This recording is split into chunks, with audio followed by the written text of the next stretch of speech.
Madam का रमज़ान में decoration वाला व्लॉग आया है। आज की चर्चा में आपका स्वागत है। सबसे पहले तो मैं माफ़ी चाहूँगा क्योंकि आजकल रमज़ान की वजह से वक्त नहीं मिलता है और तबीयत थोड़ा ऐसे चल रही है तो आवाज़ थोड़ा ऊपर नीचे हो जाती है। और मैं ये समझता हूँ कि आप इस चीज़ को ज़रूर ही इग्नोर करेंगे और समझेंगे इस बात को। चलिए बात करते हैं मैडम की। मैडम वैसे देखा जाए तो बहुत आलसी मैडम है, मतलब बहुत लो एफ़र्ट्स करती हैं। जनाब भी आजकल लो एफ़र्ट्स वाले व्लॉग बना रहे हैं, लेकिन मैडम तो बहुत ज़्यादा आलसी हैं।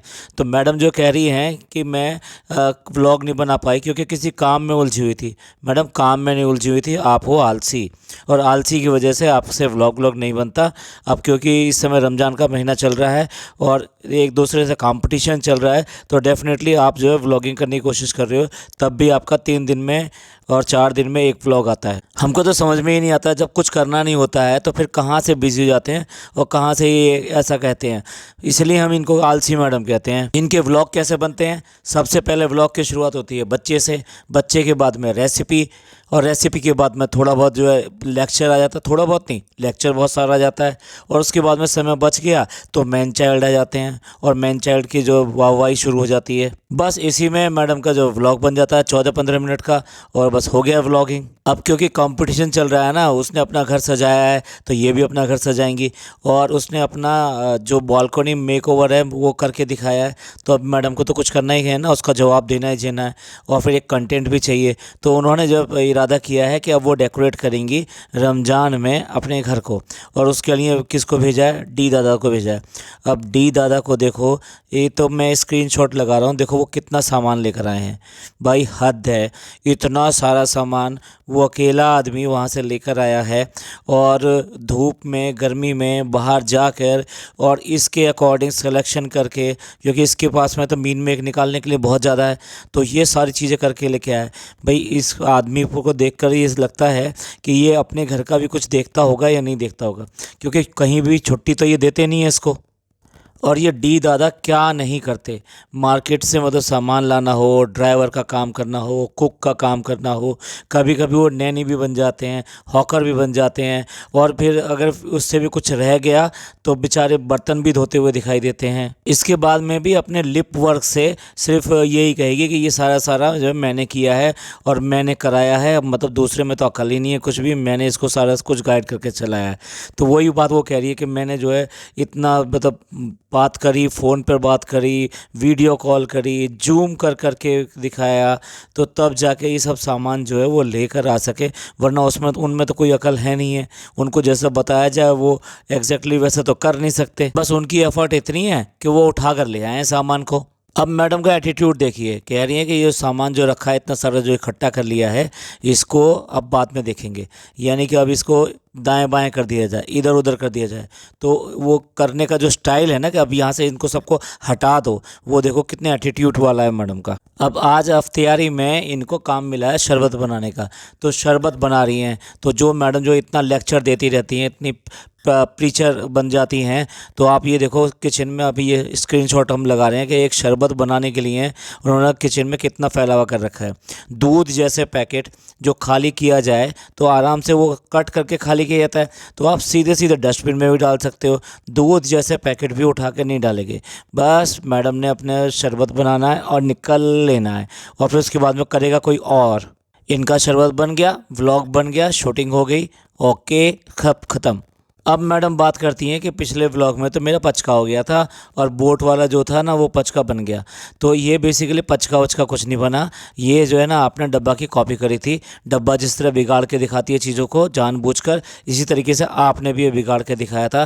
क्योंकि ऐसा नहीं हो सकता मैडम कि आप कहीं से रेसिपी देखो और रेसिपी में ये बिगड़ा हुआ हो। रेसिपी में सब तरीके से अच्छी तरीके से बताया जाता है कि किस तरह से वो चीज़ें बनेंगी।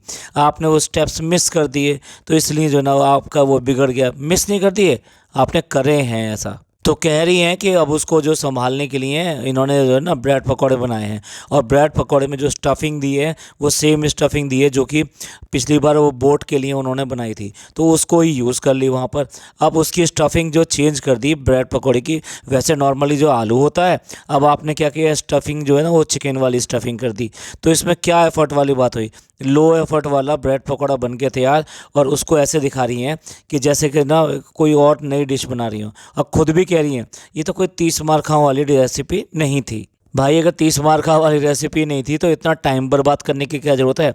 अच्छा, अब देखिए ब्रेड पकौड़े बना रही है ना, तो ब्रेड पकौड़े बनाते समय किचन का हाल देखिए, इतनी जगह बेसन गिरा हुआ है। ये स्क्रीनशॉट देखिए, आपको खुद पता लग जाएगा कि ये इनका बनाने का तरीका है। और ये वो हैं जो कि मास्टर शेफ़ हैं, आए दिन जो रेसिपी रेसिपी रेसिपी बनाकर आपको दिखाती रहती हैं और पूरा आपको वृत्तांत से बताएंगी, पर ये नहीं बताएंगी कि उसको करते समय गंदा करना चाहिए, ये साफ़ करते हुए चलना चाहिए इसको। अब तैयारी चल रही है तो फ़नी भाई को, जो कि मटन और चिकन खाने वाले हैं, उनको आलू कहाँ पसंद आएगा, तो उनको चाहिए चिकन। तो इस बार जो ब्रेड पकौड़े बन गए चिकन के। अब देखिए, अपने तो सिंपल ब्रेड पकौड़े बनाए और दूसरी बना के लाई वो चीज़ बॉल। चीज़ बॉल जो है इससे एकदम डिफरेंट रेसिपी है, और वो इससे मैं तो यही कहूँगा हार्डर है, वो जो मुश्किल है। तो उसके ऊपर ये कह रही है कि हाँ ये तो फटाफट बनने वाली है ना, ने उसके एफर्ट को बिल्कुल जीरो कर देना चाहती है। ये है इनका आपस का प्यार, और यही है जो पिछले व्लॉग में जो लंबी लंबी चौड़ी बातें फेंक रही थी ना, कि साथ मिलकर बैठना और रमज़ान की जो सुकून और ये सब बात करे थे, और ये मेरा सपना था, ये था। तो फिर अब ये कहाँ चला गया मैडम? अब तो आप वही बात कर रहे हो ना कि किसी भी तरीके से कोई भी बात हो, नीचा दिखाने में बाज नहीं आ रहे हो। देखिए कितना लेक्चर दे रही थी कि सब साथ बैठने चाहिए, और रमज़ान का महीने में सब लोग साथ बैठते हैं, ये सपना था और ये कितना सुकून वाला ऐसा लगता है। लेकिन जितने भी घर वाले हैं, जहाँ इफ्तियारी का टाइम होता है तो वहाँ लाइन लगा के, आप देखो इस व्लॉग में शूट कर रखा है पूरा पूरा, सारे लाइन लगा के घर के अंदर आ जाते हैं। अरे भाई, अगर रमज़ान का टाइम है तो आइए ना, आके बैठिए, बात करिए, रेसिपी या कुछ भी चीज़ें बनाइए और लगाने में सहयोग दीजिए उसका। ये कहती हैं घर वाले, और वो आ जाते हैं मेहमानों की तरह लाइन लगा के, जैसे इफ्तियारी के लिए कभी बुलाए जाते हैं ना, सबकी इफ्तियारी कराइए, तो बाहर से लोग बुलाते हैं, तो वो सब लोग जो है एंड टाइम पे आते हैं और आकर जो है बैठना शुरू कर देते हैं। इफ्तियारी उनके सामने लगा दी जाती है और इफ्तियारी इस तरह से हो जाती है। तो उस इफ्तियारी में और इस इफ्तारी में क्या फ़र्क है? जबकि आपने इतना लंबा चौड़ा लेक्चर दिया, आंसू निकाल कर दिखा दिए, जैसे फैमिली और इन सबको आप ही बहुत ज़्यादा जानते हो, और मैडम जो है बड़ी चतुर बन के जो है आंसू निकाले, और आंसू निकाल के फिर बड़े बड़े 3-4 भारी शब्द बोल दिए उर्दू के, और साथ में रख दिया कि रमज़ान की वजह से ये सब है, और रमज़ान में कैसी वाइब आती है और कैसे होता है। अब क्या हुआ मैडम? अब वो वाइब कहाँ गई? अब क्यों नहीं साथ बैठते? अब क्यों नहीं बात करते? इस सब के लिए क्या रमज़ान का ही आप इंतज़ार करते हो? और क्या रमज़ान ही चाहिए साथ बैठने के लिए? अगर परिवार है, फैमिली है, तो कभी भी बैठ सकता है। अरे जितना भरा पूरा परिवार है, अगर वो बैठ के बात करें तो पता नहीं कितनी बातें निकले और कितनी अच्छी अच्छी बातें हों, और कितना हंसी मजाक हो रही सब। आपका व्लॉग जो एक लाइव व्लॉग बन जाएगा, मतलब जिसमें लोगों को देखकर मज़ा आएगा कि हाँ भाई, एक फैमिली का प्यार क्या होता है, और आपस की जो तकरार जो होती है, या कह लीजिए एक दूसरे को जो छेड़ने वाली बातें होती हैं, वो कैसी होती हैं, उसमें कैसा मज़ा आता है एक दूसरे की टांग खींचने में। ये टांग खींचना नहीं कहिए, लेकिन ये हंसी मजाक होता है जो बेसिकली हेल्दी तरीके से होता है। अब यही सारी बातें भारी वर्डों के साथ में फिर दोबारा से मैडम जो रिपीट करती हैं कि भाई सबका साथ बैठना अच्छा लगता है, और रमज़ान के महीने में कोई कहीं भी हो, और कहीं भी हो, लेकिन जो है इफ्तियार के टाइम पे सब लोग आ जाते हैं, और कितने बिजी क्यों ना हो, तो ये बहुत अच्छा लगता है। शाम का इफ्तियार सब लोग एक साथ बैठ के करें, सुकून मिलता है। मैडम बहुत दिनों बाद आपको सुकून मिला, और सुकून जो मिला है वो रमज़ान की वजह से मिला है, इसलिए आपको इतने इमोशनल और ये सब होने की ज़रूरत पड़ रही है। सारी की सारी खोखली ड्रामेबाजी है। फैमिली सिर्फ और सिर्फ या तो कोई केक कटता है या कोई इवेंट आता है, तभी सारी की सारी इकट्ठी होती है, वरना तो कोई फ़र्क नहीं पड़ता, वो ऊपर वाला है और ये नीचे वाला है। जैसे आज की डेट में कहते हैं ना, ये अम्मी का घर, ये डब्बा का घर, और ये हमारा घर। ऐसे होता है कहीं? जब आपकी एक ही फैमिली है तो तीनों घर एक ही हैं भाई। मैडम का जो एटीट्यूड है और जो रवैया है, उसकी वजह से ही लोग जो ना एक साथ नहीं बैठते हैं। जबकि देखा जाए तो डब्बा के लिए यही कंटेंट है, और डब्बा इसीलिए नीचे जाती है, और वहाँ जब सारे मिल जाते हैं तभी उसकी व्लॉगिंग जो कंप्लीट हो पाती है। वो सबसे सब तरह की बातें करती है और उनको दिखाती है और कुछ पूछती है, या फिर कुछ बनाकर या कुछ बिगाड़ कर कुछ ना कुछ ऐसा करती है, तो उनके बीच में जो बातें होती हैं उसी की वजह से उसका ब्लॉग पूरा होता है। तो मैडम आप कहाँ हाँ, आप तो किसी को घर में घुसने भी नहीं देती। सब लोग आपके घर में आके अनकंफर्टेबल फील करते हैं और ऐसे बात करते हैं जैसे मतलब किसी प्रिंसिपल के घर पे कोई बच्चा चला जाए तो वो वहाँ पे जाके बैठेगा, तो आप देखो सोफ़े की पूरी जगह को भी कवर नहीं करते। वो आधे सोफ़े पे बैठे हुए होते हैं और एकदम डिसिप्लिन में बैठे होते हैं। बस जब कैमरा इधर से उधर घूमता है तो बच्चे को आवाज़ लगा दी, बस इतना होता है उनका। और उसके अलावा कुछ बोलना नहीं होता, कोई बात करना नहीं होता। इवन देन डब्बा की भी वहाँ बोलती बंद हो जाती है बिल्कुल। लास्ट में एक बार फिर बोलती है, मैडम ये कल जो है ना अफ्तारी के बाद में हम लोगों ने चाय पी और ढेर सारी बातें करी। मैडम इस तरह की चीज़ें ना नीचे वाले घर में होती हैं, डब्बा के साथ होती हैं, आपके घर में नहीं होती। आप जो कह रहे हो ना कि ऐसे करके हमने बातें करी, इतनी देर बातें करी, और इससे पहले जो है ये कह रही थी कि भी रोज़ हम ऐसे बैठ जाते हैं, तो अगर ऐसा होता तो आप वो दिखाते भी। क्योंकि डेली व्लॉगर का कंटेंट जो होता है ना, मेन कंटेंट यही होता है कि वो लोग आपस में किस तरह से बिहेव कर रहे हैं, क्या बात कर रहे हैं, कैसे कर रहे हैं।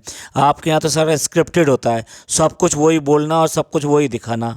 अब लास्ट में फिर वही डेकोरेशन का शुरू हो जाता है कि ये डेकोरेशन मैंने फ्लावर का इस तरह बना दिया, उस तरह बना दिया। घर के बाहर भी एक फ्लावर पॉट रखा है, साथ में 3 कैंडल के स्टैंड रखे गए हैं। तो वो जो कैंडल स्टैंड रखे गए हैं ना, उसके अंदर जो कैंडल रखी गई है वो स्मोक फ्री कैंडल रखी गई है। मैडम रोज़ जलाएंगी क्या? बिल्कुल रोज़ जला के रखो, तब तो बात भी है। एक दिन दिखा के और फिर ऐसे ही करना। और गोल्डन से तो कुछ इतना प्यार है कि बहुत ज़्यादा प्यार है गोल्डन से, क्योंकि ब्लॉग की लेंथ हो गई जितनी चाहिए थी, तो इसलिए अब अगेन बात आ गई सीधे सीधे बच्चे पर, क्योंकि बच्चा बुला रहा है इसलिए ब्लॉग का एंड करते हैं और दूसरे वाले ब्लॉग में मिलेंगे। यही तो जनाब करते हैं और यही मैडम करती हैं, बच्चे का नाम लेके उसके नाम से पर्चे फाड़ते हैं। हम ब्लॉग बना सके, हम ब्लॉग नहीं बना सके, बच्चा ऐसा कर रहा था और बच्चा वैसा कर रहा था। चलिए हम भी एंड करते हैं इस पॉडकास्ट का। ये पॉडकास्ट आपको अच्छा लगा हो तो प्लीज़ लाइक कीजिए, सब्सक्राइब कीजिए और शेयर कीजिए। खुश रहिए, अपने लोगों का ख्याल रखिए। थैंक यू, धन्यवाद, शुक्रिया।